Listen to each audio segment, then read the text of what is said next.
నమస్తే. తదుపరి రాశి కుంభరాశి.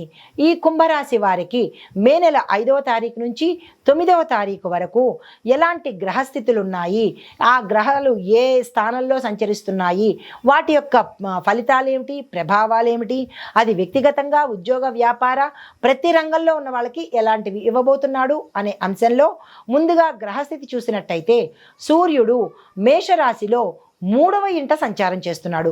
ఆ సంచార ఫలితం ఎలా ఉంటుందంటే మీలో ధైర్యము, గతంలో లేని ధైర్యము ఇప్పుడు ధైర్యంగా ఉండడము, కమ్యూనికేషన్లో స్పష్టత ఉంటుంది. మీరు ఏది చెప్పాలనుకున్నా గతంలో చెప్పలేనిది డొంకతిరుగుడుగా మాట్లాడడము ఇలాంటివి జరిగి ఉంటే కనుక ఈసారి స్పష్టత ఉంటుంది. మీరు ఏం చెప్పదలుచుకున్నారు, ఏం కమ్యూనికేట్ చేయదలుచుకున్నారు అనే దాంట్లో క్లారిటీ అనేది ఉంటుంది. అయితే బుధుడు కూడా మేషంలోనే 3వ ఇంట్లోనే ఉండడం వల్ల సాహసవంతమైన నిర్ణయాలు తీసుకుంటారు. అంటే డేర్ అండ్ డాషింగ్గా నిర్ణయాలు తీసేసుకుంటారు. శుక్రుడు మే 9వ తారీఖున ప్రవేశించబోతున్నాడు మేషరాశిలో, అది కూడా 3వ ఇంట్లోకి వచ్చేస్తున్నాడు. అయితే దీని మూలకంగా ఏంటి అంటే కనుక ప్రయాణాలు చేస్తారు. గృహంలోనూ సంతానం మీద తీవ్రమైన ప్రభావము, దుష్ప్రభావము కనబడుతోంది. జాగ్రత్తలు తీసుకోండి. అయితే చంద్రుడు మే 6వ తారీఖున వృషభంలోకి వస్తున్నాడు. తరువాత గురుడు వృషభంలో 4వ స్థానంలో సంచారం చేయడం వల్ల స్థిరచరాస్తులు కొనుక్కుంటారు, నిలుపుకుంటారు. ఇల్లు, కొత్త ఇల్లు కానీ ఏదైనా ఇల్లు కానీ గృహప్రవేశం చేస్తారు.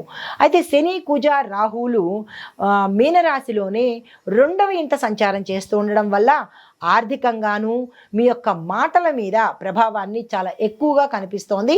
మాటలు కంట్రోల్ చేసుకునే ప్రయత్నం చేసుకోండి. అయితే కేతువు కన్యరాశిలో 8వ ఇంట సంచారం చేస్తూ ఉండడం వల్ల రహస్యంగా ఖర్చులు పెడతారు. మీ ఇంట్లోకి తెలియకుండా, మీ ఇంట్లో వాళ్ళకి చెప్పకుండా రహస్యమైన ఖర్చులు పెడతారు. అంతర్లీనంగా ఆందోళన చెందుతారు. రహస్య ఖర్చులంటేనే అర్థమవుతోంది దానివల్ల తీవ్రమైన దుష్ట ప్రభావాలు కలగబోతున్నాయి. అంటే ఇల్లీగల్గా ఉండడం వల్ల, వాళ్ళకి ఖర్చు పెట్టడం వల్ల, అది ఇంట్లోకి తెలియడం వల్ల, వారి వల్ల ఇబ్బందులు పడడం వల్ల ఇన్ని ప్రమాదాలు ఇవన్నీ చోటు చేసుకుంటున్నాయి. వీటి ప్రభావము మీ యొక్క మనసు మీద ఆందోళన చెందే అవకాశం కనబడుతోంది. తర్వాత గ్రహ విశ్లేషణ ఎలా ఉండబోతోంది అంటే కనుక మేషంలో 3 గ్రహాలు సంచారం చేస్తున్నాయి. వాటి యొక్క ఫలితాలు మీ మాటల మీద బలం చూపిస్తాయి. మీ యొక్క ఆశయాలు వ్యక్తపరిచేందుకు ఇది సమయము. ఆ ప్రయత్నం చేసుకోండి.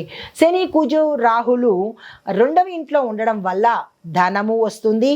మాటలతో వచ్చే బంధాలలో అపహాస్యం పాలవుతారు. ఇల్లీగల్ కాంటాక్ట్స్ అంటేనే అపహాస్యం కదా.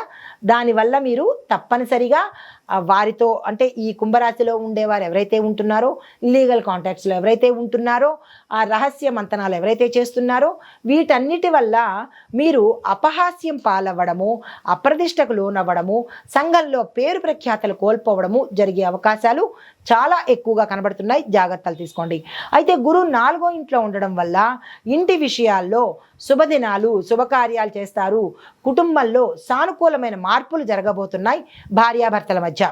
కేతువు 8వ ఇంట ఉండడం వల్ల రహస్య వ్యయము, మౌనంగా ఉండవలసి రావడము, అంటే మీ యొక్క రహస్యాలు బయటపడడం వల్ల మీరు తప్పనిసరిగా మౌనమే వహించాలి. వాదన చేసే అవకాశము మీకు ఈ సమయంలో లేదు.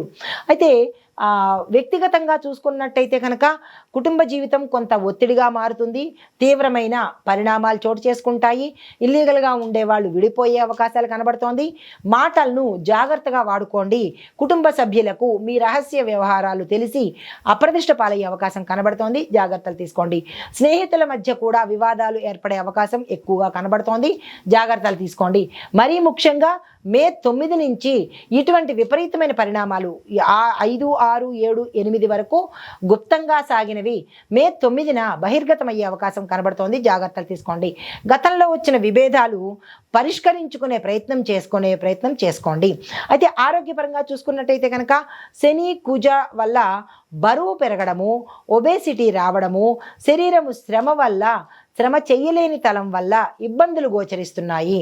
కేతు 8వ స్థానంలో సంచారం చేయడం వల్ల రహస్య రుగ్మతలు తల ఎత్తే అవకాశము, రహస్య రోగాలు, గుప్త రోగాలు ఇవి వచ్చే అవకాశము కనబడుతోంది. జాగ్రత్తలు తీసుకోండి.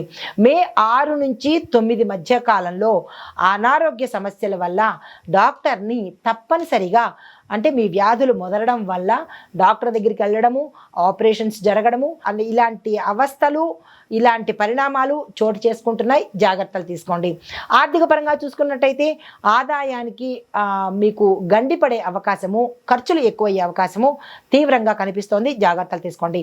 మీ యొక్క వ్యవహారంలో అహంకారంతో మీరు మాటలు ఎదుటివాడిని అనడం వల్ల చాలా దురదృష్టం మీ వెనకాల రావడం జరుగుతుంది.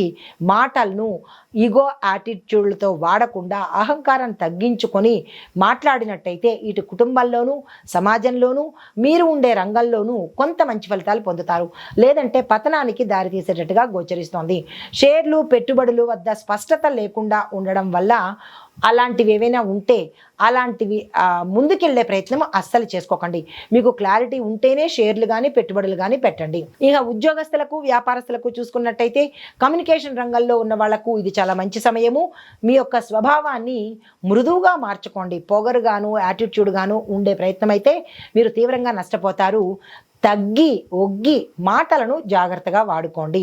వాణిజ్య ఒప్పందాల్లో మే తర్వాత అంటే మే 9 తర్వాత నుంచి మంచి ఫలితాలు, మంచి మార్పులు కనబడుతున్నాయి. సహోద్యోగులతో తక్కువ మాట్లాడండి. ఎక్కువగా పనిచేసేటట్టయితేనే తప్ప మీరు శుభ ఫలితాలు పొందలేరు. విద్యార్థులకు చూసుకున్నట్టయితే కనుక ఓవరాల్గా చాలా చక్కగా ఉండబోతోంది. కాకపోతే మీరు మీ విద్యకు దూరం అయ్యే అవకాశము, అది మీ సొంత తప్పిదం వల్ల జరిగేది కనబడుతోంది. కెరియర్ నష్టపోయే అవకాశం కనబడుతోంది. గురుబలం మీరు పెంచుకునే ప్రయత్నం చేయండి. లేదు అంటే కనుక మీరు కెరియర్ని రీచ్ అవ్వలేరు. మీ గోల్స్ని సక్సెస్ సాధించుకోలేరు. నేరుగా మాట్లాడే పద్ధతి వల్ల మేధస్సు పెరిగే అవకాశం కనబడుతోంది. ఆ దిశగా ప్రయత్నం చేసుకోండి. ఓవరాల్గా పరిహారాలు చూసినట్టయితే కనుక శనివారం రోజు శని గ్రహానికి సంబంధించి నలుపు వస్త్రాన్ని దానంగా ఇచ్చుకోండి. మంగళవారం రోజు కుజగ్రహ శాంతి కోసము జపాలు కానీ హోమాలు కానీ స్తోమత ఉన్నవారు చేయించుకోండి. స్తోమత లేని వారు ఓం అంగారకాయ నమః అనే మంత్రాన్ని 108 సార్లు చదువుకునే ప్రయత్నం చేయండి. దీనితో పాటు మీరు రాహు ప్రభావాన్ని తగ్గించుకోవాలి అంటే కనుక రాహు సంబంధిత ఆలయ దర్శనం చేయండి.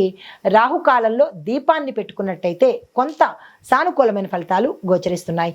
ఇది ఈ రాశిలో ఉండే వారికి వార ఫలితాలు, గ్రహస్థితులు, పరిహారాలు, సూచనలు. నమస్తే.